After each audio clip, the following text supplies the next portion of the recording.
तो भाई लोग कैसे हो। आज मैं आप लोग के सामने तौसी की स्टोरी लेके आया हूँ। तौसी और शैतान का बेटा। चलिए कहानी स्टार्ट करते हैं। पाताल में सर्प देश का राजा इच्छाधारी सर्प तौसी, सम्राट तौसी की जय हो जय हो। महामंत्री, राज्यसभा का कार्यक्रम सुनाया जाए। जो आज्ञा सम्राट। आज की राज्यसभा में सबसे पहले एक गुप्तचर पर मुकदमा चलाया जाएगा। इस गुप्तचर का नाम है गांडीव। गांडीव को पेश किया जाए। राज्यसभा में जंजीरों से बंधे गांडीव को पेश किया गया। महामंत्री, मुकदमे की कार्यवाही प्रारंभ की जाए। गुप्तचर गांडीव का अपराध यह है कि यह सर्प देश में आपकी गुप्त शक्तियों की जानकारी प्राप्त करने के लिए खोजबीन कर रहा था। पाताल में सर्प देश ही एक ऐसा देश है जहां सभी तरह की सर्प जातियां निवास करती है, परंतु गांडीव जिस नस्ल का सर्प है वैसा सर्प पाताल में आज तक नहीं देखा गया। हे सम्राट, हमारी सेना ने इसे उस समय गिरफ्तार किया था जब अन्य किसी कार्य से आप सर्प देश से बाहर गए थे, किंतु हम इससे यह ज्ञात करवाने में सफल नहीं हो पाए कि यह आपकी गुप्त शक्तियों का पता क्यों लगाना चाहता था और यह किसका गुप्तचर है। इस बात का क्या प्रमाण है कि यह कोई गुप्तचर है और हमारी गुप्त शक्तियों का पता लगाना चाहता है। चूंकि यह हमारे देश का नहीं है, पाताल की किसी जाति का नहीं है, इसलिए स्पष्ट है कि कहीं दूसरे लोक से आया है और यह विभिन्न स्रोतों से आपकी शक्ति और ब्रह्मास्त्रों की जानकारियां के संबंध में पूछताछ करता रहा है, इसलिए इस पर गुप्तचरी का आरोप लगाया गया। तुम कुछ कहना चाहोगे गांडीव? अवश्य सम्राट, कहने के लिए ही तो आया ही हूँ। आपके महामंत्री ने जितने भी आरोप मुझ पर लगाए हैं वह सब सच है। तुम यह जासूसी क्यों कर रहे थे और कहाँ से आए हो? मुझे किसने भेजा है और कहाँ से आया हूँ यह पता लगाना आपकी गुप्त शक्तियों का काम है, परंतु मैं यहाँ किस उद्देश्य से आया हूँ वह अवश्य बताऊंगा। सम्राट तौसी, मैं यहाँ तुम्हारा अपहरण करने के लिए आया हूँ और यह तब तक संभव नहीं जब तक तुम्हारी गुप्त शक्तियों की काट मेरे पास न हो। यह मूंग और मसूर की दाल महाबली का अपहरण करने आया है, जिसे हमारी सेना की एक छोटी टुकड़ी ने गिरफ्तार किया। वह क्या कर पाएगा? अरे मूर्ख, हमने तो तुम्हें इसलिए पकड़ा था क्योंकि तुम किसी बाहरी लोग के हो और गुप्तचरी कर रहे थे और तुम यहाँ शेख चिल्ली बन गए। महामंत्री, मैं कोई हवाई बातें नहीं कर रहा हूँ। मुझे गिरफ्तार करने वाला सेना की टुकड़ी का संहार मैंने नहीं किया क्योंकि उसे मारना मेरा लक्ष्य नहीं है। याद रखो, जब भगवान राम की पत्नी का अपहरण हो सकता है तब तौसी तो एक साधारण इच्छाधारी नाग है, तो क्या तू कलयुगी रावण है? पागल। लगता है सम्राट, इसे पागल खाने में डाल दिया जाए तो तुम्हें कुछ पाठ पढ़ाना ही होगा। देखो, यह टूटी तुम्हारी जंजीरें और अब देखो गांडीव की दूसरी ताकत है। आश्चर्यजनक, इसने तो हम सबको ही बंदी बना दिया। सम्राट तौसी, तुम्हें मैंने बंदी नहीं बनाया, तुम्हारी सारी राज्यसभा को बंदी बनाया जो मेरा मखौल उड़ा रही थी। अब अपनी किसी गुप्त शक्ति का प्रयोग करो और इन्हें आज़ाद करो। यह कोई मायावी शक्ति लगती है। क्या तुम मुझे चुनौती देने आए हो? मेरी शक्तियों का उत्तर हो तो दो, नहीं तो मेरे साथ चलो। समझो, तुम्हारा अपहरण हो चुका। तुम मुझे किस प्रकार ले जाना पसंद करोगे? मैं जानता हूँ मैं तुम्हें बंदी नहीं बना सकता, लेकिन मैं तुम्हें विवश कर दूंगा कि तुम मेरे पीछे पीछे चले आओ। बस बहुत हो चुका। यह कोई नागपाश नहीं जो तुमने राज्यसभा के सदस्यों पर फेंका है, यह मायावी पास है।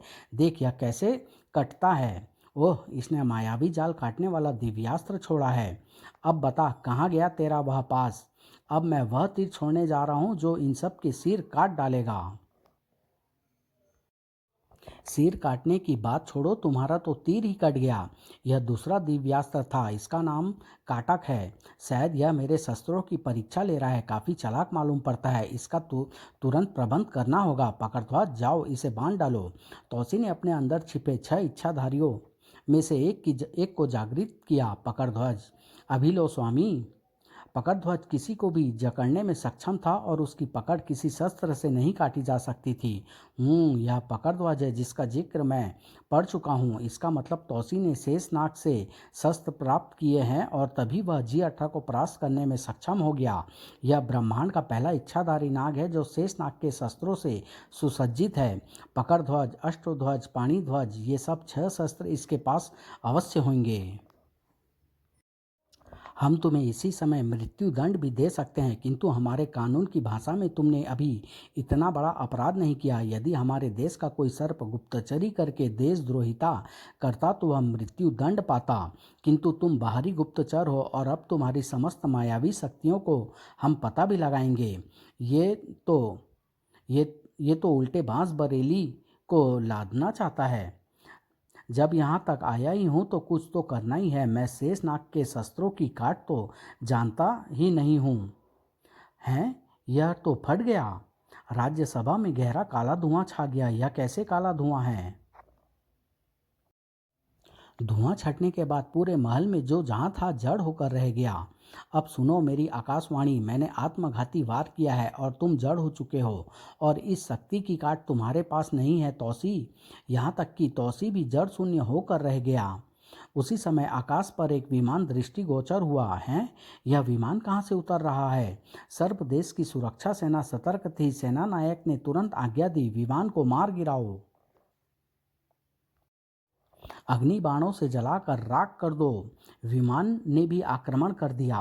विमान के आक्रमण ने सर्प देश में त्राही त्राही मचा दी। तुरंत सम्राट तौसी को खबर पहुंचा दो, सर्प देश पर एक विमान ने आक्रमण कर दिया है। विमान महल की छत पर उतरा और विमान से बाहर निकला एक मानव। ए सर्प देश के सर्पों और पातालवासियों, सुनो, ध्यान से सुनो। अगर तुमने मुझ पर आक्रमण करने की कोशिश की तो यह महल ढेर हो जाएगा और इसके अंदर मौजूद तुम्हारा राजा और मंत्रीगण, सेना नायक सब खत्म हो जाएंगे। तुम कौन हो और क्या चाहते हो? मैं सिनूरा हूँ। देवलोक मेरा स्थान है और देवलोक की परी कालीमा का बेटा हूँ। मैं यहाँ इसलिए आया हूँ क्योंकि तुम्हारे राजा तौसी ने मेरे पिता G18 की हत्या कर दी है और 100 को कब्जे में रखा हुआ है। भूलोक और पाताल लोक में अभी कोई ऐसा सर्प नहीं जो देवलोक के सर्प सिनूरा से श्रेष्ठ हो। अगर तुमने राजा को कुछ देवी शक्तियाँ प्राप्त न होती अगर तुम्हारे राजा को कुछ देवी शक्ति प्राप्त न होती तो मेरा भेजा दूत गांडी हुई उसे सबक सिखा देता। तुम में से एक राज्यसभा में जाकर देखे, मेरे दूत गांडीव ने अपने प्राण त्याग कर सबको जड़ शून्य कर दिया है। महल में कोई हिल भी नहीं सकता, सब मेरे बंधक बन चुके हैं। भीड़ और एक सेना नायक महल के भीतर दौड़े। सचमुच यह तो गजब हो गया। पूरे महल में जो जहाँ है वहाँ जड़ है। महाराज, क्या आप भी मूर्छित हैं? क्या यह सब नाग बाबा को भी पता है? इस विपत्ति से वही बचा सकते हैं। सेना नायक बाहर आ गया। देख लिया तुमने? बताओ इन सबको कि मैंने पूरे महल को बंधक बना लिया है। यह सच है भाइयों, सिनूरा सच बोल रहा है। अब तुम में से किसी ने मेरी राह में बाधा पहुंचाई तो मैं महल को ढेर कर दूंगा। सिनूरा छत के मार्ग से महल में प्रविष्ट हुआ। गांडीव को तो सिर्फ मैंने इसलिए भेजा था ताकि तुम्हारी गुप्त शक्तियों का पता लगा सके। जो कुछ वो देखता और महसूस करता है वह मुझे पता चल जाता है। उधर सेना नायक का घोड़ा नाग बाबा के आश्रम की तरफ दौड़ पड़ा। आश्रम में क्या बात है सुरक्षा सेना नायक, तुम इतने घबराए हुए क्यों हो? गजब हो गया नाग बाबा, सर्प देश पर देवलोकवासी सिनूरा का हमला हो गया है। हैं, देवलोक? सारी बात सुनकर नाग बाबा ने तुरंत महल के लिए प्रस्थान किया। शीघ्र ही नाग बाबा महल पहुंच गए। कहाँ है सिनूरा? वह महल के अंदर गया है। सिनूरा ने तौसी को उठा लिया था। ठहरो। सिनूरा, सम्राट तौसी को सम्मानपूर्वक सिंहासन पर बैठा दो। शायद तुम तौसी के गुरु नाग बाबा हो। गांडीव ने दो ही शक्तियाँ बताई थी, एक तौसी, दूसरी नाग बाबा। बताओ तुम नाग बाबा हो या कोई और? हाँ, मैं नाग बाबा हूँ। तो सुनो नाग बाबा, मेरी माँ काली माँ का हुक्म है कि जिसने मेरे पिता की हत्या की है उसे जीवित उनके कदमों में पेश करूं। इसलिए मैं तौसी का अपहरण करके ले जा रहा हूँ और मुझे इस कार्य से स्वयं ब्रह्मा भी नहीं रोक सकते। यह कैसे संभव है कि भूलोक के एक शैतान G18 का देवलोक से कोई संबंध है? जुबान पर लगाम दो बाबा, मेरे पिता को अपशब्द कहे तो धूल में मिला दूंगा। मेरे पिता G18 में एक शक्ति वह भी थी जिसके माध्यम से वह देवलोक में विचरण करते थे। देवलोक में मेरी माँ उनकी पत्नी है। फिर तो तू शैतान का बेटा है। सावधान नाग बाबा, बहुत हो चुका। अब मुझे तुम्हारी जुबान बंद करने पर बाध्य होना पड़ेगा। तो फिर कायर की तरह क्यों खड़ा है? उठा शस्त्र। कालू जिन, मैं इसे युद्ध में उलझा कर रखता हूँ। तू तौसी को उठाकर तुरंत अज्ञात महल में पहुंचा दो। ढिसूम, तड़ाक। हैं, तौसी कहाँ गया? मेरा उद्देश्य केवल तौसी का हरण करना है नाग बाबा। तौसी गया कहाँ? तौसी को कालू जिन उठा कर ले आया। जरूर वह महल से बाहर चला गया है। नाग बाबा की बाधा काटने के लिए मुझे अदृश्य हो जाना चाहिए। नाग बाबा, याद रखना, तुमसे अपने अपमान का बदला लेने अवश्य आऊँगा। और ये भी याद रखना, जब तक मैं तौसी का हरण करके इस लोक से विदा नहीं हो जाता, तुम्हारी राज्यसभा बंधक ही बनी रहेगी। कहाँ गायब हो गया? सबसे पहले मुझे इस शक्ति की काट करनी होगी जिससे सिनोरा ने तौसी को भी जड़ कर दिया। तौसी की मूर्छा दूर करनी होगी। कालू तौसी को लेकर अज्ञात महल में पहुंच चुका था। राजन, यहाँ कोई मायावी शक्ति पहुंच ही नहीं सकती। नाग बाबा भी अज्ञात महल के लिए चल पड़े। मुझे नाग बाबा का पीछा करना चाहिए। मुझे अब कोई देख नहीं सकता। अवश्य ही नाग बाबा तौसी के पास पहुंचेगा। तौसी की मूर्छा नहीं टूटी थी। अज्ञात महल जल मार्ग में था। है, यह नाग बाबा तो जल मार्ग में समा गया, किंतु कहाँ गया? सिनूरा सांप बनकर पानी में उतर गया। अज्ञात महल भी अदृश्य महल था जिसे नाग बाबा की असीमित शक्तियों ने बनाया था। यहाँ हमारी अनुमति के बिना ब्रह्मा भी कदम नहीं रख सकते। तौसी की नाड़ी की गति तो स्वस्थ है, सांसें भी ठीक चल रही है, बस केवल मस्तिष्क की क्रिया शून्य हो गई है। तौसी की छठी इंद्री जागृत करता हूँ। नाग बाबा ने तौसी के मस्तिष्क की एक नाड़ी दबाई। नाग बाबा, यह क्या? मैं कहाँ? यह तुम्हारा सुप्त मस्तिष्क बोल रहा है वत्स। तुम्हारे चेतन मस्तिष्क को किसी देवी शक्ति ने जकड़ रखा है। मैं जानता हूँ नाग बाबा। अब आप मेरे चेतन मस्तिष्क को जागृत करने के लिए एक कार्य करें। मेरी सुषुम्ना नाड़ी और जीवन नाड़ी को दबाकर मुख्य धारा में जोड़ दो। नाग बाबा ने वैसे ही किया और तौसी सुप्तावस्था से जाग उठा। वह गांडीव का बड़ा शक्तिशाली आक्रमण था। उसने मेरी सुषुम्ना और जीवन नाड़ी की धारा ही मोड़ दी। मैं तुम्हारी छठी इंद्री से यही जानना चाहता था। गांडीव तो सिनुरा का शस्त्र दूत था जिसने अपने प्राण त्याग कर यह अंतिम शक्ति छोड़ी थी। तो क्या सिनुरा मेरी गुप्त शक्तियों का भेद जानता था जिसके कारण G18 की पराजय हुई? नाग बाबा ने तौसी को सारी बातें बताई। वह मेरा अपहरण करने आया है नाग बाबा। अगर आपकी आज्ञा हो तो मैं देवलोक की सैर कर आऊं। वत्स, अगर तुम सिनुरा को अपने लोक में पराजित नहीं कर सकते तो मैं तुम्हें देवलोक की अनुमति नहीं दे सकता। और अगर मैंने सिनुरा को पछाड़ दिया तो उस सूरत में तुम्हें देवलोक जाने की आज्ञा है। तो फिर मुझे अज्ञात महल से बाहर ले जाएं। तौसी ने अपनी गुप्त इच्छाधारी शक्तियों को निर्देश देना शुरू किया। अदृश्य ध्वज, तुम्हारा सबसे पहला काम यह होगा कि सिनुरा मेरे सामने से अदृश्य न होने पाए। वह शक्ति मैं आपको दे दूंगा। दूसरा काम यह होगा कि अगर वह फिर मुझे जड़वत करने के लिए कोई शस्त्र छोड़ देता है तो तुम वही प्रक्रिया करोगे जो नाग बाबा ने की है।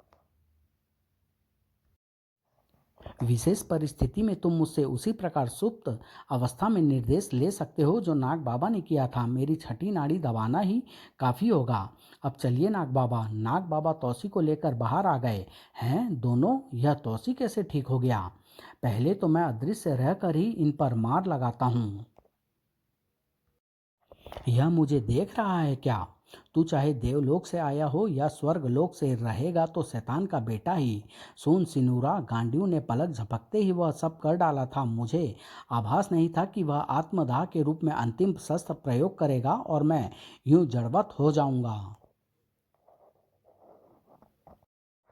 अब तू यहाँ से वापस देवलोक नहीं जा सकता। तो तू मुझसे लड़ेगा। देख सिनूरा की ताकत। सिनूरा के अनेक शरीर प्रकट हो गए। बोल पाताल के सर्वश्रेष्ठ महाबली, तू इनमें से किस सिनुरा से लड़ेगा? इसका मतलब इसके 6 शरीर छाया शरीर है। त्रिध्वज, तुम छाया शरीर पहचानने के विशेषज्ञ हो। जैसे तुम्हारे 2 छाया शरीर है वैसे ही इसके 6 शरीर छाया शरीर है। और तुम बता सकते हो कि इसका वास्तविक शरीर कौन सा है? हाँ स्वामी, मैं स्थूल शरीर पहचान सकता हूँ। तौसी, बस तेरा खेल खत्म हुआ। अब मैं तुझे उड़ाकर देवलोक ले जाऊंगा। मैं तुझ पर ऐसा वार नहीं करना चाहता जो तेरी मौत का कारण बन जाए। मैं तुझे जीवित उड़ा कर ले जाऊंगा। स्वामी, यह है असली सिनुरा। पकड़द्वाज, देख क्या रहे हो? लपेट लो इसे और इसे पकड़कर सबसे सुरक्षित कैद खाने में डाल दो। इसका फैसला हमारी राज्यसभा में होगा।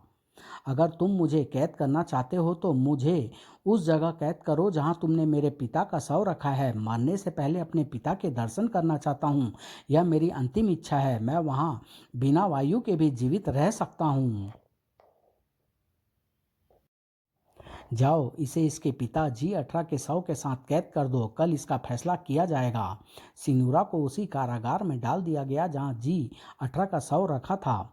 नाग बाबा, अब आपकी क्या आज्ञा है? वत्स, अगर तुम्हें देवलोक की यात्रा करनी है तो सिनुरा को क्षमा करना होगा और उसकी इच्छा पूरी करते हुए उसके साथ देवलोक जाना होगा। इसीलिए मैंने उसका यह प्रस्ताव मान लिया था कि उसे उस कैद खाने में रखा जाए जहां उसके पिता का शव है। अब मैं कल सिनुरा से मित्रता की वार्ता शुरू करूंगा। कैद खाने में अगले दिन है, यहाँ तो कोई नहीं। सिनुरा के साथ साथ G18 का शव भी गायब। सिनुरा ने अपनी शक्ति से स्वयं और G18 के शव को अदृश्य कर दिया था। इस बार मैं अपने पिता का शव ले जा रहा हूँ, तौसी शीघ्र ही तुझे लेने आऊँगा। सिनुरा का विमान भी अदृश्य होकर उड़ रहा था। जब तक वह अदृश्य ध्वज की शक्तियों का प्रयोग करेगा तब तक मैं पाताल की सीमा लांघ चुका होऊंगा। राज्यसभा में जैसे ही सूचना मिली, क्या G18 का शव भी गायब? तू अगर पाताल लोक पार कर गया है सिनुरा, तो मैं तुझे भूलोक पार नहीं करने दूंगा। सावधान, मैं आ रहा हूँ। लगता है अब मुझे G18 के साथ साथ सिनुरा का शव भी लाना होगा। ये कहानी यहीं समाप्त होती है। बहुत जल्द इसका अगला भाग तौसी और धूमकेतु आप लोग के सामने लेके आऊँगा। धन्यवाद।